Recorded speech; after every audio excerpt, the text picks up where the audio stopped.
Magandang araw sa inyo at magandang lalaki naman ako, biro lang po at baka naman seryosohin ninyo at ngayon ikakabit na natin ang SSD na ito para ma-upgrade na natin ang laptop ni customer.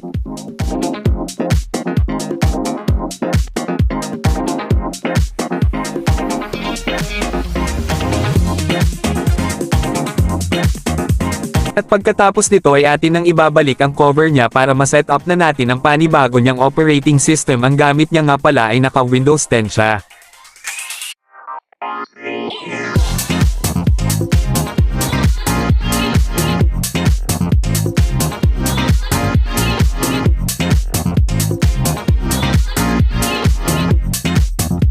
Sa mga gusto pala magpadala ng stars, open po ako at natanggap po ako niyan.